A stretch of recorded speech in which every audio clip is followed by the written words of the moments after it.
These Somalians have taken billions of dollars out of our country. They've taken billions and billions of dollars. 6:42 a.m. The Trump administration moves against thousands linked to a massive fraud scandal in Minnesota. On paper, it was childcare relief. In reality, it became one of the largest financial extractions ever hidden inside the welfare system. A governor exploited federal childcare funds through the Super Kids Childcare Network. More than 750 children existed only in records. Billions of dollars moved through accounts meant to protect the most vulnerable. Hundreds of millions were quietly siphoned from the federal government through a coordinated operation. But here's the question no one wanted to ask if the paperwork was perfect. Why was the building empty? What you're about to see is not just a fraud case. It's a story about how a system designed for compassion was turned into a weapon. If you want the full truth they tried to keep buried, stay with this investigation. Tap like, subscribe to the channel, and let's expose how this really worked. At 6:42 a.m., Minneapolis remained frozen in early morning silence. Sub-zero air pressed against the streets, muting the city before it could fully wake. Along a quiet residential block, unmarked federal vehicles idled without lights, their engines the only sound cutting through the cold. According to state records, the building ahead was a licensed childcare facility operating at near maximum capacity. More than 820 enrolled children. Daily attendance reports filled without interruption. Federal reimbursements rising steadily year after year, surpassing $3.4 billion over 6 years. All approved, all processed, all marked compliant.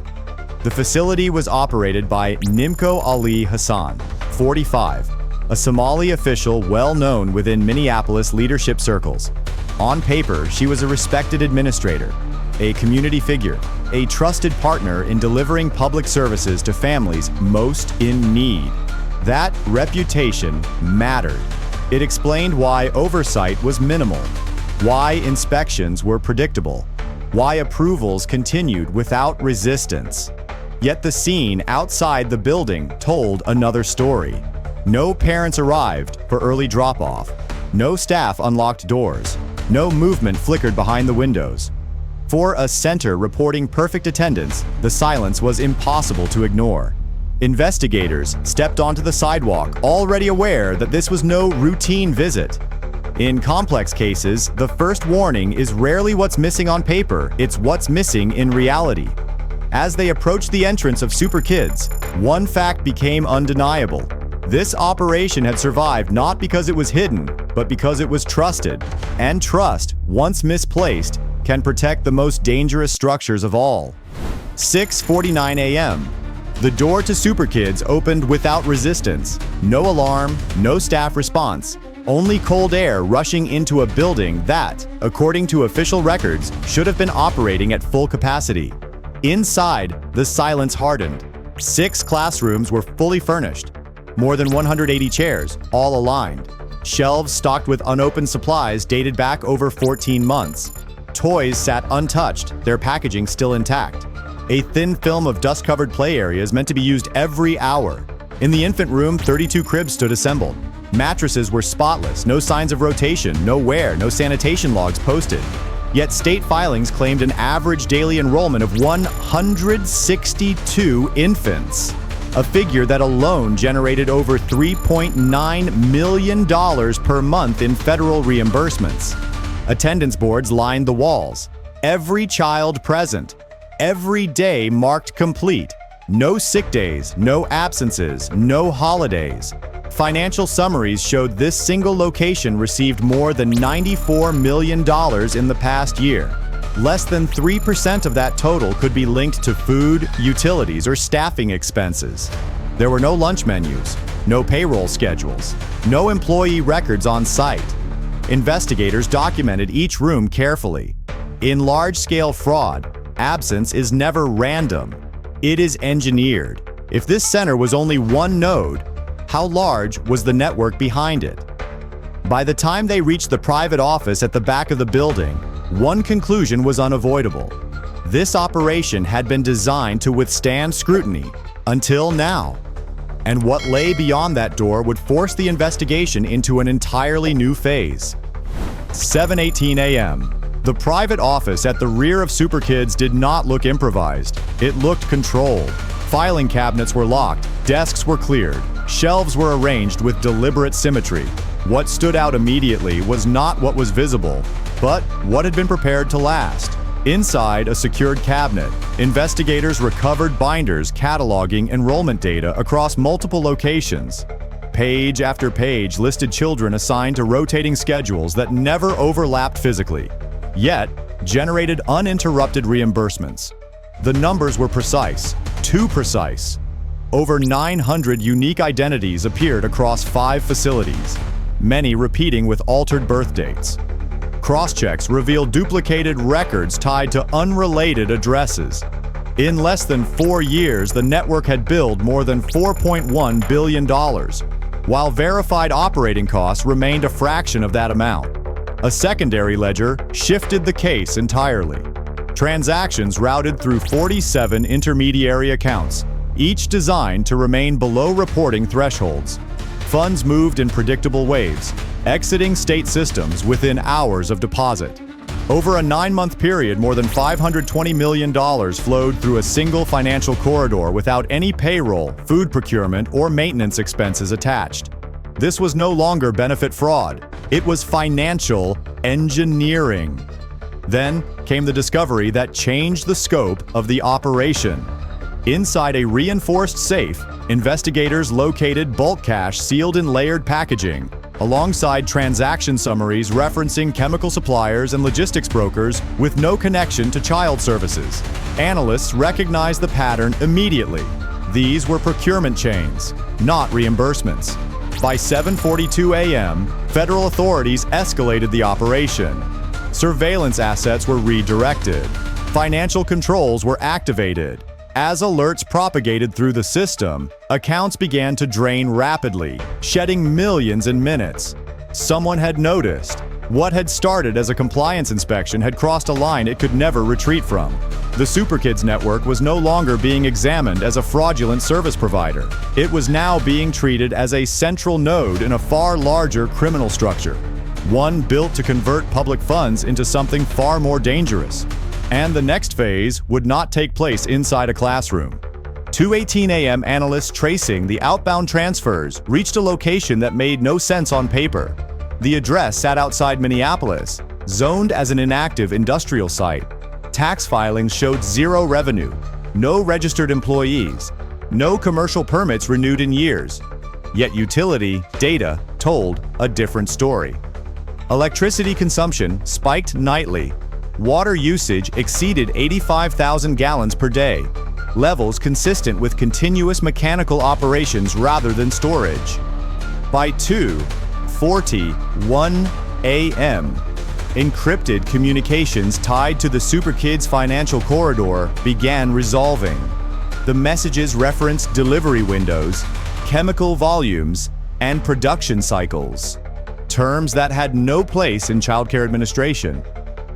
Analysts flagged procurement orders totaling $1.6 billion over 18 months, routed through shell vendors registered across 3 countries. This was not diversion, it was conversion. Funds extracted from federal programs were being transformed into physical output elsewhere. The welfare system had not simply been exploited, it had been repurposed. Aerial surveillance confirmed activity shortly after 3 a.m. Vehicles entered the compound on fixed schedules. Ventilation systems operated at full capacity. Conveyor belts were visible through upper-level windows, running without interruption. Thermal signatures suggested sustained industrial processes across multiple floors. The scale was immediate and alarming. Financial modeling estimated output values exceeding $9 million per hour, operating inside a closed loop designed to erase origin points. No invoices linked back to SuperKids. No direct transactions touched regulated suppliers.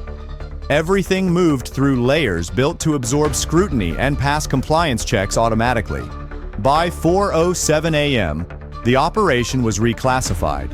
What investigators were facing was no longer a welfare fraud case with criminal overlap.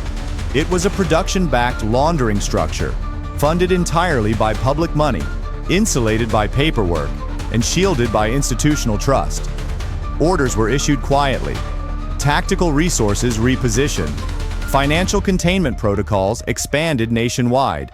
The objective was no longer recovery alone, it was interruption. Because once public funds begin feeding industrial-scale criminal production, time stops being measured in audits. It starts being measured in consequences, and those consequences were already moving outward. 4:21 a.m., the final authorization came through without ceremony. Across Minneapolis and beyond, teams moved at once. 5 facilities linked to the Super Kids network were entered simultaneously, along with 12 virtual offices that existed only as billing addresses. Financial containment followed seconds later. Accounts froze mid-transfer. Automated withdrawals stalled. In less than 6 minutes, more than $110 million in pending movements were halted. At the industrial site, the shift was immediate. Exterior lights cut out. Internal systems continued to run, then hesitated. Surveillance feeds showed vehicles attempting to exit the compound before reversing course. By 4:29 a.m., access points were secured. Entry teams advanced through reinforced corridors designed to slow inspections, not stop them. Inside, the operation revealed its scale. Multiple production floors remained active. Logistics counters continued to tick upward. Inventory logs showed daily throughput valued at $72 million, sustained by procurement chains funded entirely with diverted public money. None of it appeared on welfare audits. None of it intersected with licensed vendors. Containment took 9 minutes. Processing took longer. By 4:47 a.m., 21 individuals were detained on site. 3 required medical evaluation due to exposure risks associated with prolonged industrial environments. Evidence units documented equipment, ledgers, and encrypted terminals linking production schedules directly to the same financial corridors uncovered at Super Kids. What stood out was the discipline. No panic. No chaos. The structure had been built to endure interruption, but endurance fails when visibility arrives. By 5:12 a.m., federal coordination expanded nationwide. Secondary accounts were locked. Offshore gateways were isolated. Analysts confirmed that more than $6.9 billion had circulated through the network over several years without triggering mandatory escalation. The sweep did not end the damage. It defined it. What had been dismantled was not a single operation, but a model, one that transformed paperwork into protection and speed into camouflage. As daylight approached, the system that had moved flawlessly for years finally slowed. And when it slowed, the cost of what it had enabled became impossible to ignore. 9:06 a.m. The immediate danger had been contained, but the damage was already unfolding. As federal briefings began, analysts assembled the first full impact models. What emerged was not a single failure, but a cascading collapse. More than 18,000 families across the Twin Cities were notified within hours that their childcare placements were suspended pending review. Centers that had followed every rule now faced frozen payments, staff furloughs, and abrupt closures. By midday, the numbers worsened. State labor offices recorded a 16% spike in emergency leave requests, concentrated almost entirely among single-parent households. Employers reported absentee rates they could not absorb. Within 48 hours, community assistance hotlines logged over 27,000 calls, many from families who had lost both childcare and income overnight. The secondary effects moved faster than the investigation itself. At least 160 licensed providers were forced to shut down permanently within the previous 3 years, unable to compete with operators who paid no food costs, no wages, and no maintenance. In several working-class districts, regulated childcare capacity had already fallen by nearly 24%, creating what internal reports quietly labeled service voids. Children bore the heaviest cost. Auditors confirmed that more than 68,000 low-income children statewide were listed as enrolled during periods when services were never delivered. Meals were funded but never served. Classrooms were paid for but never opened. Early learning time, irreplaceable by nature, had simply vanished. Trust eroded next.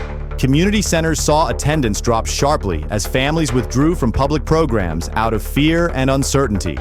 Emergency assistance requests surged by 21% in a single month. Food banks reported record demand. Shelters prepared for overflow they had no capacity to manage. What the investigation exposed was not just theft. It revealed how a system optimized for speed can magnify harm when verification disappears. The network had been dismantled. Assets were seized. Accounts were frozen. Yet the aftershock rippled outward, affecting people who had never touched the fraud itself. By the end of the morning, one conclusion was unavoidable. The cost of this operation could not be measured only in dollars. It was measured in disrupted lives, closed doors, and time that no audit could ever recover. When the final accounts were frozen and the last facility was sealed, the investigation reached its legal end, but not its moral one. This operation did not survive because it was invisible. It survived because it was allowed. Perfect paperwork replaced real oversight. Speed replaced verification. Silence replaced accountability. And while billions moved cleanly on paper, families paid the price in lost stability and broken trust. So here's the question that remains. How many systems still look perfect on the surface while delivering nothing underneath? If you believe accountability matters, share your thoughts below. And if you want to follow investigations like this, subscribe to the channel and stay with us.